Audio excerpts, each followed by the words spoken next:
You guys just you keep coming around. I just keep hearing about you guys. And I might need to tell Ryan to cut that up a little bit and just put it in my audio for my phone. First of all, I love the game. I had a passion to play the game, not only football, but I love the game of golf. And what it lends to a person and the friendships you develop on the golf course. It's been a pleasure being on the drop. I wish you guys all the best down the road. As someone like you have that golf itch like a lot of us do. I keep track of you, and you are moving.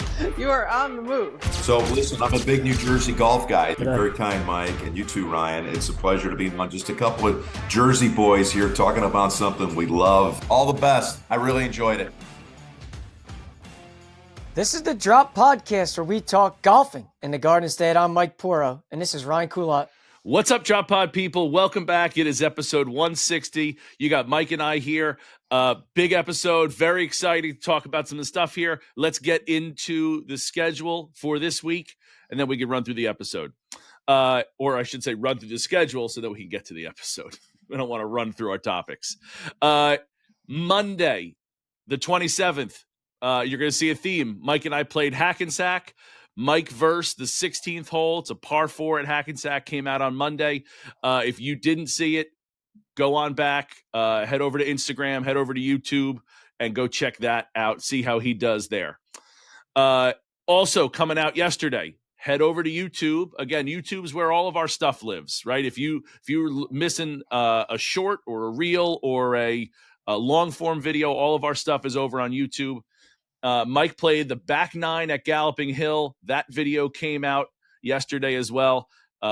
Again, head over there, go see how Mike does on the back 9. You're not going to be disappointed in any part of this video.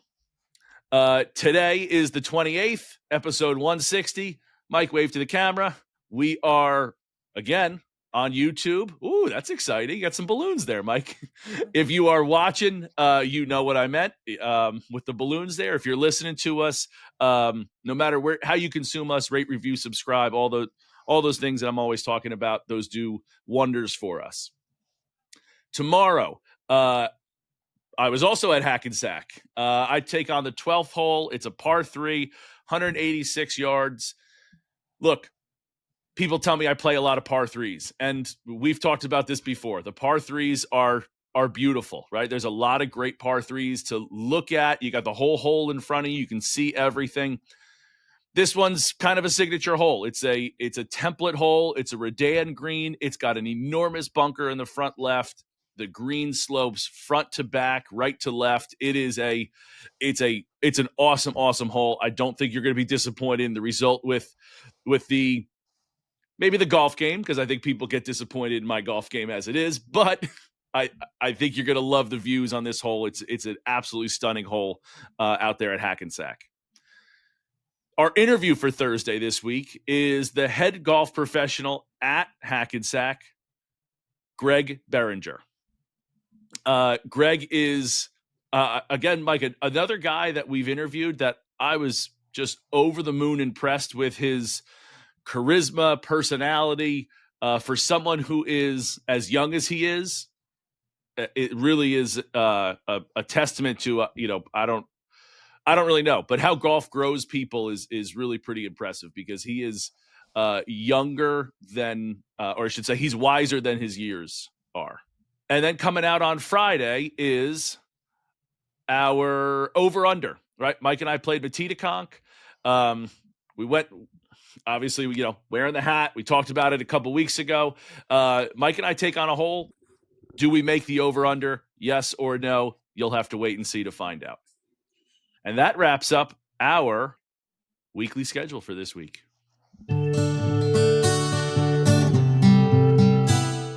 This episode is presented by All County Exteriors. If you're a homeowner or builder in New Jersey, there's one name you need to know for exterior and interior modeling. It's All County Exteriors.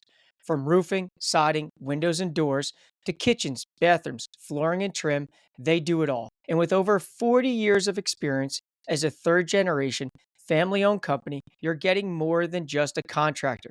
You're getting a team that stands behind their work. Now, it is a great time to finally start that deck project you've been putting off before the winter weather hits and lead times pile up. And when you choose All County, you're not just getting top-tier craftsmanship.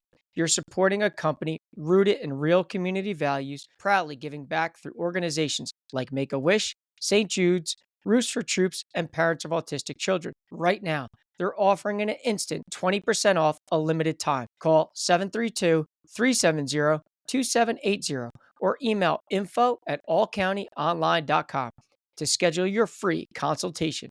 All County Exteriors, quality you can trust from people who care.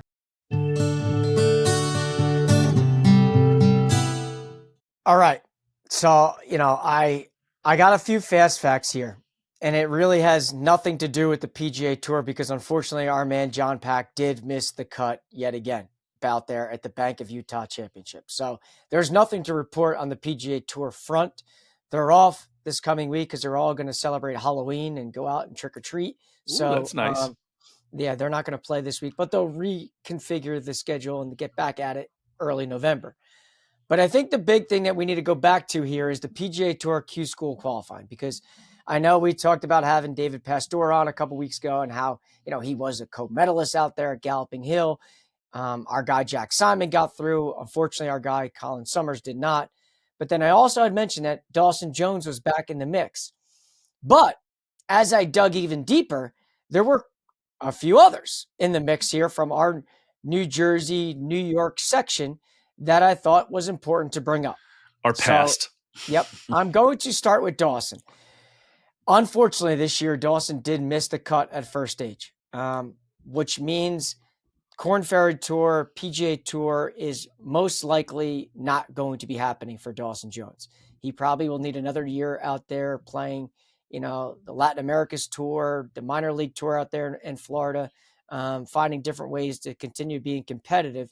And then unfortunately have to wait another calendar year to get a second shot at qualifying for ski school. So yeah, Dawson did miss the cut there, but it's so crazy, Mike. It's such a fine line. Like you talk about these guys, like both you and I have seen Dawson Jones hit the golf ball.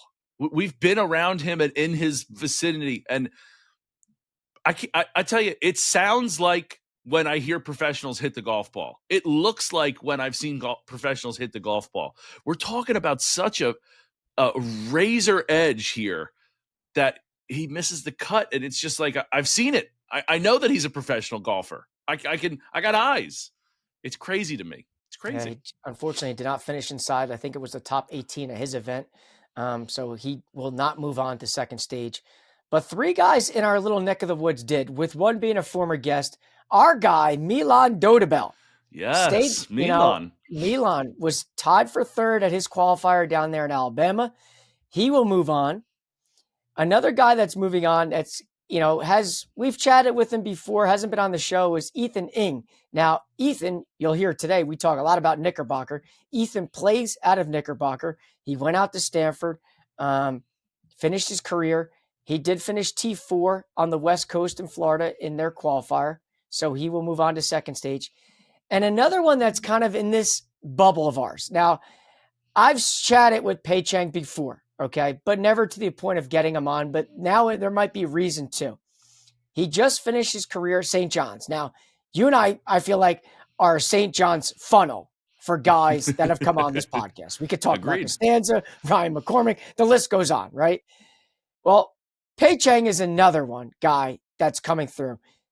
I just had to put a few accolades on there. He was a 2024 Men's Big East champion, individual champion. He was a 2024 Ike MGA stroke play champion.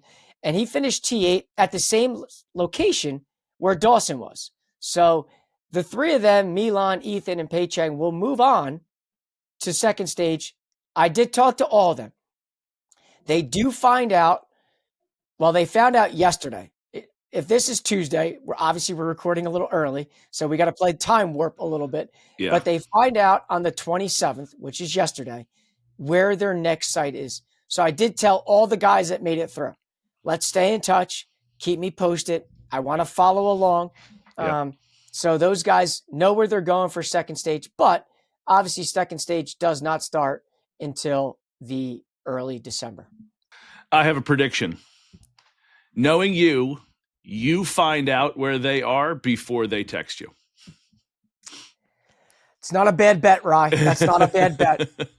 There are times you jokingly laugh at that, but there are times I feel like I'm the Adam Schefter of New Jersey golf. There is. And I know that may be a stretch, and maybe people think Michael that's a lunatic Scoops Poro. Yeah, just Scoops. I kind of like Scoops. I'm a big ice cream guy. I'm a big ice cream guy, if you know me. There we go. I'm big. That's actually a great name. I might listen. There might be something spun off the Scoops idea because I love that. Good thinking, big fella. Yeah, but I do feel like at times, whether people DM us, whether people text me on the side, I feel like I'm always getting some little nugget here or there about certain things. There you go. So best of luck to those guys. Yeah. Obviously, we'll reconvene with them December when their second stage begins. 100%. Best of luck to those guys. All right, Mike, let's get into today's episode because we had another day. And I want to start here, Mike, before just to kind of preface this, right? We've talked about this before, but I feel like everybody's got to hear this. Mike and I are not just country club golfers, right? We're not just going to private courses and showcasing private places. I have a buddy who continues to harp on me like, another elitist day for you today. And it's like, we try not to be, right? Some of the best places in New Jersey happen to be private clubs. Yes, no doubt. But at this time of year, the clubs are more willing to have you and I there because they are slower, right? Less people are playing golf now. There's a lot. I mean, there's clubs that are doing 300 plus rounds in June, July, August, even in September. So it's this October getting into early November time where there's just less golf being played and there's more opportunities and they're not taking away from their membership by having us there. And as evidenced by our day at Knickerbocker, Mike, there was a woman who teed off before us. And then I think the next person we saw was like 8 holes behind us at some point. So like it was a much quieter day and a day that's easier for us to go and play these private spots. So yeah, we've been rolling a couple private spots recently between Knickerbocker, Hackensack, Matitaconk, right? We've been on quite a roll here. But there's a reason. It's not like we're ignoring public golf. It's not like we're trying to, just showcase these. These are great places and they are tougher to get to. You need to know someone to get in. But this is the time when we can showcase them as best as we can. Not, hey, you got a time, but you can't film anything there. You can't do anything. Like for us, we want to show you guys these places. And if we get invited to go play, on a day where they're like, hey, you can come out and play and see the course, but there's going to be a group behind you, a group in front of you, and you can't slow anything up. For us, we got to kind of juggle that between like, hey, do we want to do this? Is this something we can do? Or is this something we should not press the issue and be patient and wait until it's a time when we can record stuff and we can put stuff out to show you guys. And unfortunately, it is this time of year. So again, we want to make sure you realize that this is not we're not just trying to be the private golf podcast here. Let me piggyback that real quick to put an exclamation mark on your comment there. And I'd love to have your buddy text me because I'd love to tell him why the scheduler schedules these certain spots, because there's also this behind the scenes. Yes, I reach out to anybody and everybody from north, south, east, and west in the state that is willing and open to having us.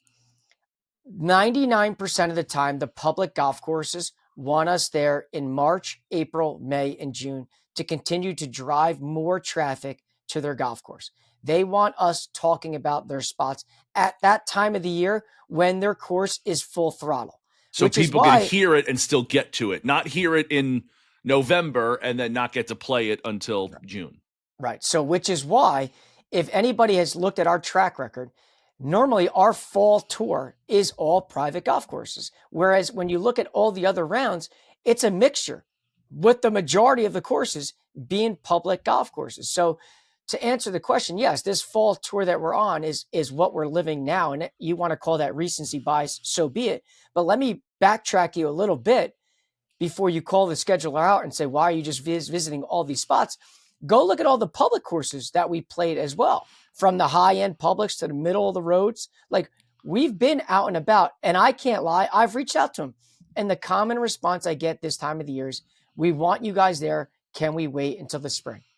So, yes, that is the answer to the question about that. Mike, I'm sorry if I made it seem like that. They weren't harping on the scheduler. They were more busting our chops about getting to play nice places. But there is reasons why, right? The scheduling, there is, the scheduling, the courses being available. There's a number of reasons. So I didn't, if I meant it like we were making fun of the scheduler, we were not. I don't take that anyway. No, okay. I just wanted to add further clarification as to the why, because I know I'm the one ultimately scheduling the golf courses. And it is a good reason. They would want people to come see. Don't come play, come play Charleston Springs. It's December. We'll be open, all winter. You could play in the snow, or, wait until June when it's nice. Right. No one wants to hear about a place and then go play it 6 months later. So, well, I'll tell your buddy, if he wants to caddy, he's more than welcome to lug the bags and see the golf course as we roll around. So, I just may.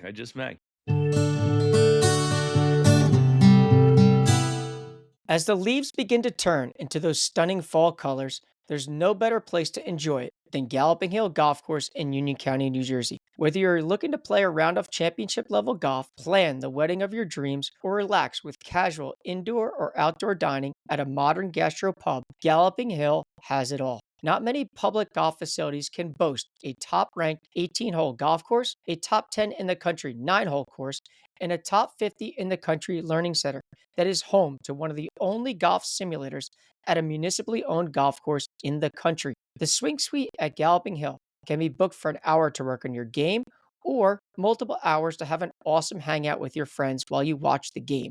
Enjoy the bar-style foods and drinks while playing some of the most famous courses in the world on this simulator. To top it all off, Galloping Hill will be hosting the first stage of Korn Ferry Tour Q School this October. It's all happening this year at Galloping Hill Golf Course. Let's get in now to Knickerbocker, because we were at Knickerbocker. We went up there. We interviewed their head golf professional, Bill Hook, and just had another incredible day that, you can only say so many nice things about places without feeling like you're on repeat, because we are in a pinch me kind of role here. First, we got to thank Bill Hook again. We've been talking to him for a while now. He's been on our radar. An absolute stud in the golfing, the golf professionals world, right? He's constantly, you see him up at the top of leaderboards there. He's got a great story. Thank you to him for allowing us out. Thank you for working with us, all the back and forth, the communications. That's huge for us. The membership there, again, whether they know that they're having us out or not, we do appreciate you guys allowing us, having us, and it's really an honor for us and a pleasure for us to come to these places and to be able to showcase them to the masses. And Knickerbocker is just another one of those places that has a wonderful golf course facility. They're redoing the clubhouse now, the pool, the drive, everything there is something that they should want to showcase. And we're thankful that you guys allowed us to come showcase it. Yeah. I mean, to your point, Bill's last year's New Jersey PGA Professional of the Year. We had chatted with him for a while, and I'll be honest, probably a lot of the hiccup in terms of why we weren't there sooner is because of the ride it takes for someone like me to get all the way up to the one of the most northern Bergen County courses that we have. So, yeah. But I will say this about the day that we picked. You couldn't ask for a better fall day. It was mid-70s. The wind wasn't blowing, and the course was just popping. Yeah. Kyle, their superintendent, obviously does an amazing job there. Absolutely kills it. And one of the things that we had spoke with Bill before we actually went and played is the greens. It's a second shot golf course. And once he had mentioned the greens being super tricky, don't miss long, red flags popped up for me nonstop. It was like, oh, here we go. Here we go. Yeah, I honestly, I think I blame Bill because he said don't go long, and I think every shot I hit went long on the green. So I was hitting back to front on everything while still trying to be short. Like I would have liked to putt from the fairway short of the green and never got the chance to. So I blame Bill for jinxing me on that. Thanks, Bill. But Really appreciate it. of course, Donald Ross design. I think one of the things Bill mentioned a lot too, which is really big on Herbert Strong. He had a lot more input on it than so much of a Donald Ross. But we knew right from the get go that you hear the words, the name Donald Ross. Okay, now we know You're we're for a challenge. in for it. You're in for it. Jaeger, Kovich at Proper Golf. They're doing a lot of maintenance out there to even bring in the golf course back to life, removing a ton of trees. And I think one of the things I learned about golf a lot being out there is that golf is the most humbling sport that there is, because I'm on the range pre-round and I'm striping the golf ball and I think I'm going to go out there and shoot 65. Like, I can't lie. I am not missing a shot on the range. I'm like, we're going to go low, forget the putting. I even rolled a few putts in on the practice green. I think I'm going to have a career day. And when we put these overs, unders out, I feel like I'm as honest and transparent as it is. Like, I think you and I are in the range of what I put out there.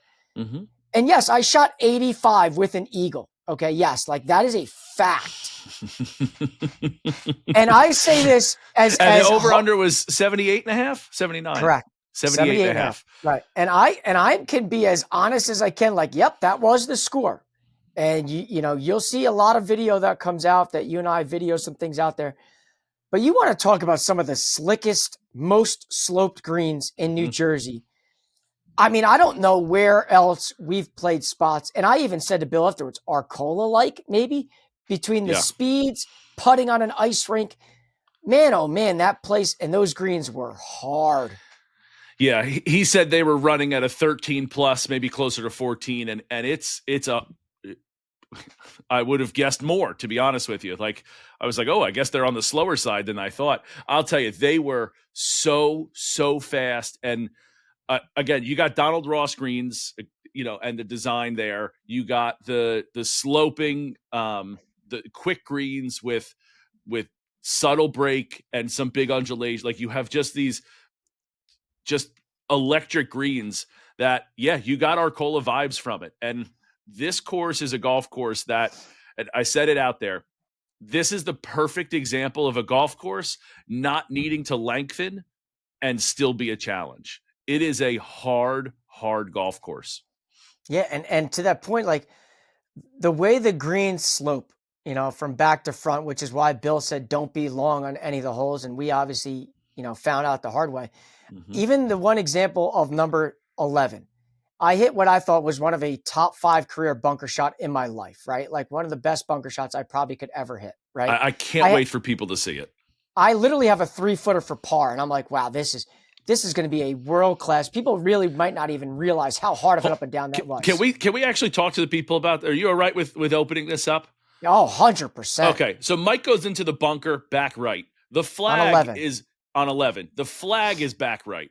He's got maybe a 4-inch square where he has to land this ball because the pin is 2 paces from the edge of the green, and it's 3 paces from where you're standing in the bunker. I mean, he had to take a spatula out and get his 89 degree wedge and open it up and still be delicate with it, because you got to get it up. And he has a spot to land it, but the way that it's going, it's rolling away from him. So even if he were to get it just up on the green, he has to get it so gently onto the green that it's still going to trickle towards the hole. And had he missed it even a little bit longer, it's going to roll. So, an unbelievable bunker shot. And I know from my angle that I got of it, it's the best shot I've ever seen you hit. And Mike, frankly, I don't think it's even close. So terrific. And leaves himself a 3-footer. Now, it was downhill, but you got a 3-footer for par. This is going to be an incredible sand save. It's going down as one of the best sand saves of my life. So I decided, you know what, I'm going to be a little aggressive with this putt. And I probably hit it harder than Mike Porto normally does. And not only do I miss the putt, okay, but the thing rolls down probably 35, 40 feet now. One of those And where now you're trying to jam it in the back of the hole, like take out the brake. You're close enough where it's like, hey, just go back of the cup. Give it some pace, back of the cup. You weren't trying to hit it. It wasn't like it was super uphill and you were trying to hit it 5 feet past, right? You just wanted to be firm and inside the cup lines, right? Well, it misses and then goes past, hits the slope, rolls all the way down. And like you said, I like 40-foot putt coming back up the hill now. Yeah, so it was a normal Mike Poro 3 putt on a day that had a lot of them, and I did have a 4 putt out there. So I had a few 1 putts as well. So we had the whole gamut of type of putting. But that golf course to me was not only was it hard, it was fun, it was fair, and it challenged you to, again, which I think we're learning a lot about these private golf courses, is not only are they amazing in all the little intricacies that maybe differ from one to the other, but if you take your foot off the pedal a little bit and you lack focus for one shot, you are now looking easily at a 6 or a 7. Whereas I think that mental side of things, and I said I was going to be better in making sure I was more prepared. I clearly wasn't. I think that is one thing that I'm learning about these private golf courses. Like, yes, they're hard and yes, they're challenging, but man, oh man, you got to think your way around. And listen, I had a great time at Knickerbocker. I think for me, and I want to ask you this because I know we talked about it at Hackensack, and I thought the hole that you gave was really good. I did. And I'll be curious if you're going to stick with your Ryan verse as the hole, but did you have a favorite hole or two out there at Knickerbocker that really kind of stood out to you? Ooh. Well, it stands out for the wrong reasons, but what is that, the 17th hole? I'm sorry, the 7th hole? No, 7th hole. 7th hole. We both went right. Bill actually came out and visited us, and then I had a flyer. Came at the 7th hole. Yep. That hole sticks out, I think, for the wrong reasons, but you're going to see it because we recorded a video out there. I played the front, Mike plays the back, and we have a challenge out there, but we recorded both of our, fronts and backs. So you'll see this hole when that video comes out. But I ping pong it around because of the types of greens. Like I caught a flyer, rolls back, right? I chip it up to the green. I think I hit a good shot. It went a little bit farther than I wanted to, came out a little hotter out of the rough, but I didn't think it was going to be as bad. Rolls off the green. Then I hit what I thought was a perfect little, back-footed 56-degree wedge, kind of pop it up over the rough and then let it trickle to the hole. Well, it trickled, hit a mound, and not only did it roll backwards, but it rolled, I don't know, 50 to 75 feet from the hole. So it wasn't anywhere close. That hole sticks out, I think, for negative reasons. But if you look at our second shots, Mike, from the fairway, those bunkers there, it had the 2 bunkers left and right that aren't green side, and then the green side bunkers. Like, that's a beautiful hole with a big green, with a lot of character in the green. Like, that's one that stands out. The par 3, 5th hole, I guess. Is it the 5th hole with the water? 4th hole. I mean, I love good rock work. Yeah, 4th or 6th, I forget which one. No, 4th, yeah, because 6 was the Redan. It's 4th hole. Oh, I forgot about yeah. I was trying to go backwards. Yeah, the 4th hole, I love good rock work along like a pond or some water, and that was beautiful architecture and well equipped there. The Redan hole is one that stands out, and again, I think people will see for obvious reasons, or I should say the reverse Redan, for obvious reasons that they'll see. Like that 6th hole might go down in history for us for the podcast. People have to stay tuned for it. So those are a couple, Mike, that kind of stand out to me as like really good holes. Another one that I'm going to say, that I love giving a whole bunch. Hole 12 with you got a big long drive that you think you can get it out there, but really we both got kind of lucky that we didn't maybe get all of our driver, because the creek kind of comes out in front. Then you got another, you got water on the left, creek going across, and then you have an approach shot to, again, another green with a lot of character. I think those are a couple of my favorites when I think about that place. I think about those. Yeah, for sure. George Wall Ford in Red Bank, New Jersey is family owned and operated, proudly serving New Jersey residents with superior customer service since 1960. Rye, share your story about your experience there. I can't say enough good things about George Wall Ford. I needed a new car. I had an old. I loved the brand that I had. I loved, it was an SUV, but had 165,000 miles on it. It was just time, So I hopped on over to George Wall Ford. I saw our guy Jerry, and Jerry and his team were awesome. I mean, from stem to stern, they're there, they're helping, they're knowledgeable. They have so many cars on the lot that you can go in and say, hey, I want a sunroof, a navigation, I want this kind of rims on it. There's a great chance that they have that car with all your specs, the color, all that thing. I like to be higher in my car. And I went and saw Jerry. He pointed me in the right direction. And again, it's awesome to have that kind of help and support from your salesman to the finance guy to even they got somebody who helps you set up your car, right? I got an app on my phone now that's got my auto start on it. I can locate my car if I don't know where it is. I could take a trip to Japan if I wanted to and be like, did I lock my car? And I can go into the app and lock my car. So just the hands-on approach over there is incredible. So if you need a car, head on over to George Wall and go ask for Jerry. They were awesome there. Again, stem to stern from everybody. I can't say enough good things about it. It was an unbelievable experience. There isn't a better place to shop for a brand new car. Just call 732-704-1932 and ask for Jeremy Wall. George Wall Ford in Red Bank for all your car buying needs. So it's funny. I have written down here in my notes, top 3 holes at Knickerbocker. Okay. And I wrote down my top 3 holes because I thought I would take a page out of your book here. I love that. I don't want to harp on... Maybe we should do this. Let's have a meeting here real quick. This is what we should do. Not favorite hole. Let's do top 3 holes. Right. That's so what we're gonna have. Segment, top 3 holes at Knickerbocker. So I have my top 3, right? Okay. And I put number 1, not in any order. I just put it in order that we played it. Mm-hmm. So my top 3 holes are, the first one is the 6th hole, the Redan. The way that title green looks like that wave is being formed in the green. It's so good. So good. Precision obviously is everything. I did ask Bill specifically because to your point, it says everywhere we've read reverse Redan, like we see that. So I actually asked Bill the question, is it considered a reverse Redan? And he said, no, it's not a reverse Redan, just an exaggeration of old school push-up green from the left. He said, Kyle, the superintendent, calls it a catcher's mitt. So to me, I was like, oh, that's kind of an interesting take on what we both thought was an unbelievable golf hole.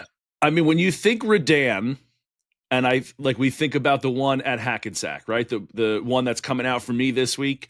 There is a lip on the right. It shoots everything right to left. You can kind of the goal of a Redan is to hit it short, right, and let the slope of the green take the ball from back to front. And depending on where the flag is, if it's back left, you want to hit it short right and let it continue to just trickle and go down, right? And there's a little bit of a slope there, a little bit of a mound, I guess, that you want to kind of take. But this one here at Knickerbocker, like you said, is an actual wave. I mean, it is well over my head when standing on the green, this like backstop that they have.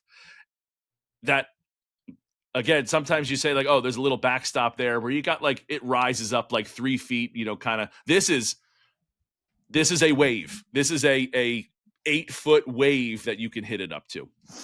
Yeah. So I put that on my list. And then I came to number 12, which you again said and took from me. The way that elevated tee was perfect. Beautiful. Obviously those guys are working on the back of the green there, making it even better. But the pond on the left side, I thought that second shot into that green just was so good. It definitely made you think. And to your earlier point, we kind of got lucky. But I love number 12. And then the last hole on my list here was number 14. If you call out number 14, Oh, Yes. Yeah. I knew that we were going to get that reaction because you probably didn't even get to watch me play because you played so poorly, but I played just as poorly as you did. So again, when you look at 14, it is, and I don't know if you know this, it's the only hole on the golf course where the green slopes away from the player, where everything else slopes from back to front. This went from front to back. And it's one of those things that, like, you don't think when you're out there. It's the only hole that I hit it short, and that was, And I thought, the way the bunkering was on that hole around the green, the tree removal that Bill had mentioned specifically on that hole was taken out, and the difficulty, I should say, of that hole was so good. So I thought those three were, in my eyes, the top 3 holes. And I didn't want to put the asterisk in there because I would have said 16, the drivable par 4, where magic was made. But we'll put an asterisk and just say that's kind of on the list because that was one of the few holes I played. Honorable mentioned. Yeah. I'll tell you, I don't know you have the scorecard in front of you. What's the handicap of the 14th hole? It is the 10th hardest hole in the golf course. It's not. That's a lie. That's a lie. They're lying to you. I got the card right here. I'm telling you. No. I'm not saying you're lying to us. I'm saying the golf course is lying to us. No. The golf. Yeah, they are, because that's the hardest hole. Because again, I saw the green for about 6 seconds as I picked my ball up finally, but as I ping ponged away. But where was the flat part of the green? Where was the easy pin placement? That green I thought was different. Where's the easy pin placement on any of those holes? No. I get that, but that green I felt like had elephants living in it, and it was just constantly like the ocean during a storm. There was no part of it where there wasn't some kind of like major, again, tidal wave of stuff that was going on. It was crazy. And then you add in, I think I counted, Mike, there was 47 bunkers on that hole. And I found all of them. So I think that it was, that being the 10th hardest hole is crazy to me, because even if you take away okay, you don't want to drive it into a bunker, which I did. And then you can, so don't hit driver, hit 3 wood. And then, you got 7, 8, if you go driver, right, you could have 9 iron in, right, if you hit the fairway. But I don't think that, I think that green is super hard to hit, right? Not only is it back to front, but there's no flat part.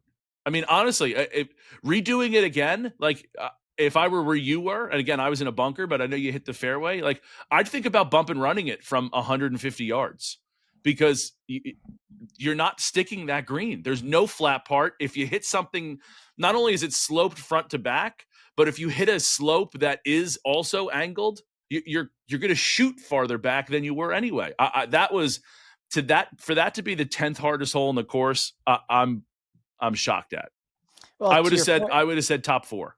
Yes, just number because 7, the hole you mentioned, is considered on the scorecard the hardest hole. I knew that was the hardest hole. Yeah. So, I mean, listen, I'll say this about Knickerbocker. We had an absolute blast being out there. The course is challenging, fair but fun. One of the terms that you and I like to say. Yeah. And I think one of the things I'd like to end my take on Knickerbocker is they're not done with renovations. Okay. Obviously, you mentioned the clubhouse. They got a master plan to kind of finish the golf course specifically. And what Jaeger, Kovich, and Proper Golf is doing, I think it kind of leaves you curious about what the future holds for a place like Knickerbocker, because I know you and I did struggle there, but I would love to get back there to see what the place looks like after they finalize everything, because everything is pretty much right in front of you there. It's not like a blind, you don't know it's in front of you. So you got to find a way to, play a little more consistent, learn to know what your misses are, and know that, hey, listen, I'm always playing to the front of the green. I'll be curious to see in a year or two where that place really sits. Mike, I couldn't agree with you more, because I think that now, having played it, I think if we were to play it again, I'm not trying to come up short of flags. I'm trying to come up short of greens.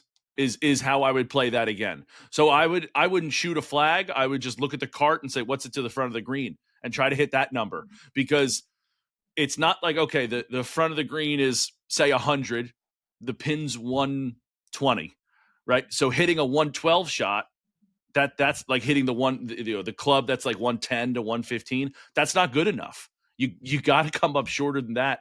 And I think almost thinking for me, like, I'll come up short, right, and take a bogey, as opposed to trying to, like, super short, as opposed to coming up in that way, like hit it 112 to have at a 120 pin, because that's bringing in double and triple.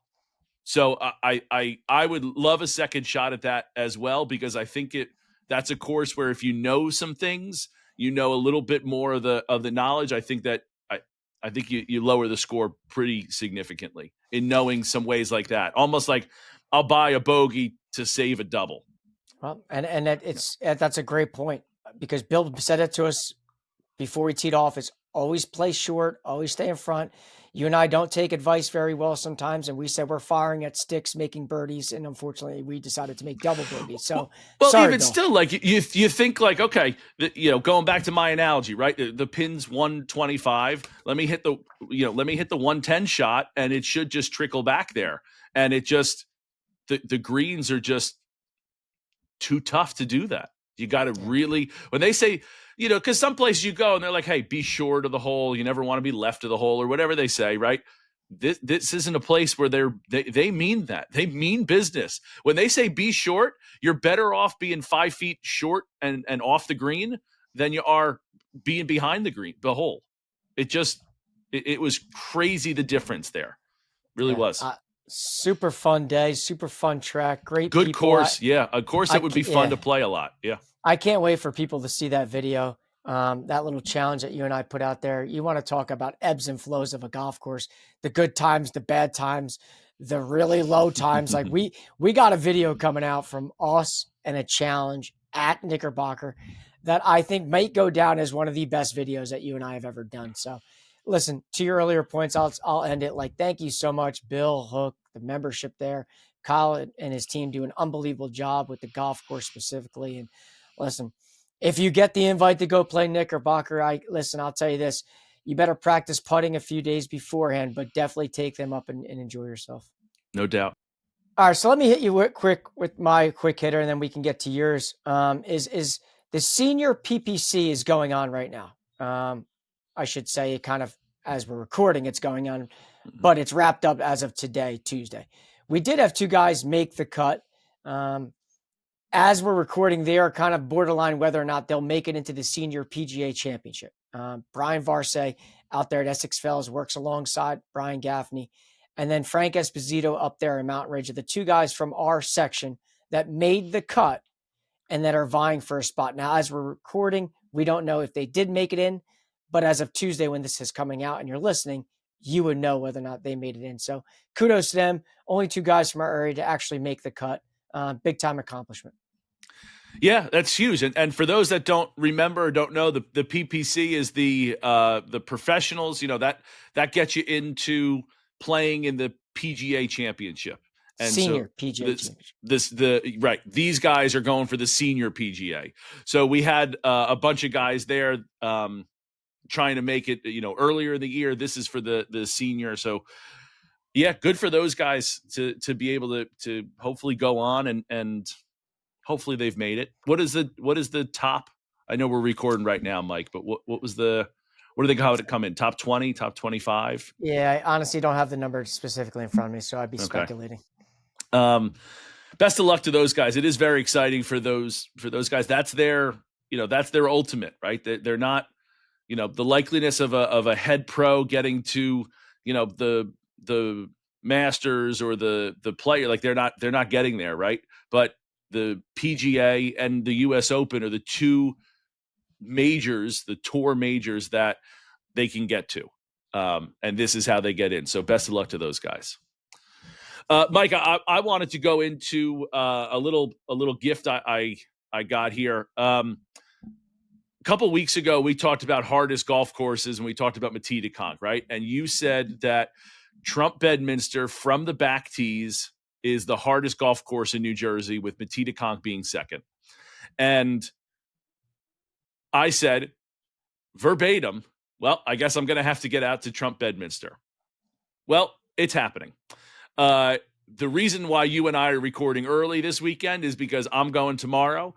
So Sunday, I was out at Trump Bedminster. For those that are listening on Tuesday, which is tomorrow for me right now. But I was able to get a connection. I have a family connection there. My fiance's cousin has worked there for years, so was able to get me on there. And again, same kind of thing. She's always saying, like, if you want to get out, we'd love to have you out there. But it's a tough ask for, hey, can I play, during the summertime when you're super busy? So I'm going out there tomorrow, which you're hearing this Tuesday. So I went out Sunday.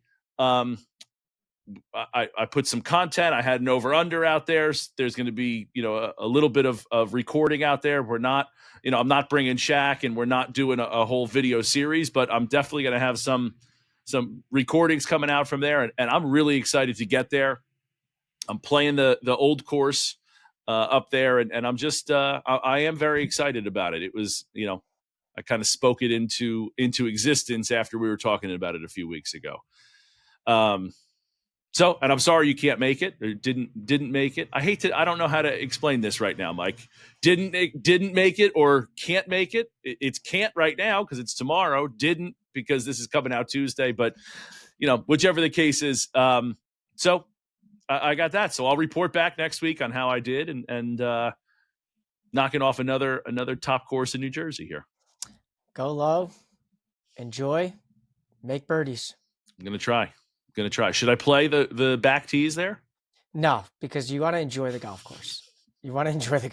Listen, we understand ratings-wise, it's the hardest from all the way back there, but we don't need you coming back saying you quit golf because you shot a buck 35. I could do a breaking 100 from the back tees, which may not be a bad video.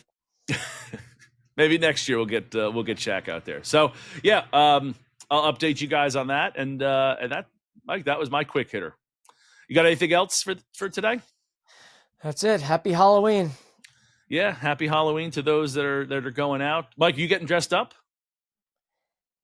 I will be at a trunk or treat for my daughter's soccer team, dressed up as a character from Mario. It's me, Mario. I think I'm like the guy that's not nice. I want to say Waluigi. Bowser? Oh. Waluigi. I don't know who that is. Okay. Yeah, look it up. Yeah, okay. for you gamers out there, it's like the mean Luigi guy. He's like the arch rival to Luigi. Okay. Yeah. I'm like the grumpy guy that's got to go to the trunk or treat dressed up as the arch rival. I am Fred Flintstone this year. Oh, nice. Yeah, we're going as Fred and Wilma. So we got a little party. So it was I think I pull off Fred pretty well.